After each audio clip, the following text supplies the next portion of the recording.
राज्यातील सर्व शिक्षक आणि शाळांचे टेन्शन वाढवणारी एक बातमी आहे. कारण राज्य सरकारने काल सर्व शाळांबाबत एक अत्यंत महत्त्वाचा निर्णय घेतला आहे. मात्र या निर्णयामुळे शिक्षकांवरती मोठा दबाव येणार आहे. विद्यार्थी सुरक्षेच्या संदर्भात घेतलेल्या या निर्णयाचे राज्यभर पडसाद उमटण्याची शक्यता आहे. नमस्कार मित्रांनो, आपण पाहतात गेट ऑल स्पेशल चॅनल. सविस्तर वृत्त पाहूयात. विद्यार्थ्यांना कडक सुरक्षा कवच, शारीरिक शिक्षा, अपमान, छळ झाल्यास शाळांवरती कारवाई. राज्यातील कोणत्याही शाळेत विद्यार्थ्यांच्या सुरक्षिततेबाबत हलगर्जी खपवून घेतली जाणार नाही, असा स्पष्ट इशारा देत शालेय शिक्षण विभागाने विद्यार्थ्यांच्या सुरक्षेसंदर्भातील कठोर पाऊल उचलले आहे. केंद्र शासनाने 2021 मध्ये जाहीर केलेल्या शालेय सुरक्षेबद्दलच्या मार्गदर्शक तत्त्वांची अंमलबजावणी आता राज्यातील सर्व शाळांना बंधनकारक करण्यात आली असून उल्लंघन झाल्यास थेट शिस्तभंगाची व फौजदारी कारवाई होणार आहे. शालेय शिक्षण व क्रीडा विभागाने या संदर्भातील शासन निर्णय शनिवारी प्रस्तुत केला. बालकांचा मोफत व सक्तीच्या शिक्षणाचा हक्क अधिनियम 2009 नुसार शाळांमध्ये कोणत्याही प्रकारची शारीरिक शिक्षा, मानसिक छळ अथवा अपमानावर पूर्णतः बंदी आहे. मात्र राज्यात वेळोवेळी घडणाऱ्या घटनांच्या पार्श्वभूमीवर शासनाने हा निर्णय घेतला असून विद्यार्थ्यांचे शारीरिक, मानसिक आणि भावनिक आरोग्य अबाधित राखण्याची जबाबदारी शाळा व्यवस्थापन, मुख्याध्यापक, शिक्षक व शिक्षकेतर कर्मचाऱ्यांवर निश्चित करण्यात आली आहे.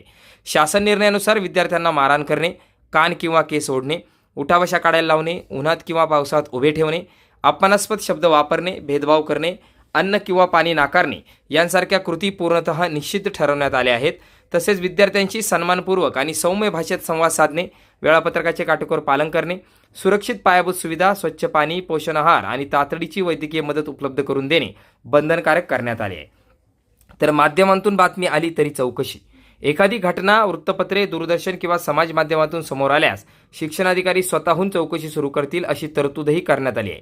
जाणून-बुजून चुकीची माहिती सादर केल्यास किंवा कारवाईस विलंब केल्यास संबंधित अधिकाऱ्यांवर शिस्तभंगात्मक कारवाई करण्यात येईल, असेही या शासन निर्णयात स्पष्ट करण्यात आले आहे. तर वसईतील शाळेची मान्यता रद्द. वसईतील श्री हनुमंत विद्या मंदिर शाळेची मान्यता अखेर सरकारने रद्द केली. उठाबशा काढण्याची शिक्षा दिल्यानंतर एका विद्यार्थिनीचा मृत्यू झाल्याच्या प्रकरणानंतर करण्यात आलेल्या चौकशीत शाळेतील अनेक गंभीर त्रुटी उघड झाल्याने नव्या शासन निर्णयानुसार ही कारवाई आता करण्यात आली आहे. तर तक्रार लपवली तर गुन्हा. विद्यार्थ्यांच्या सुरक्षेशी संबंधित घटना घडल्यास मुख्याध्यापकांना तात्काळ लेखी नोंद करणे, सीसीटीव्ही फुटेज व अन्य पुरावे सुरक्षित ठेवणे आणि 2 दिवसात अहवाल सादर करणे अनिवार्य करण्यात आले आहे. तक्रार दडपण्याचा किंवा पुरावे नष्ट करण्याचा प्रयत्न झाल्यास शाळा प्रशासनासह संबंधित अधिकाऱ्यांवरही गुन्हा दाखल करण्यात येणार आहे.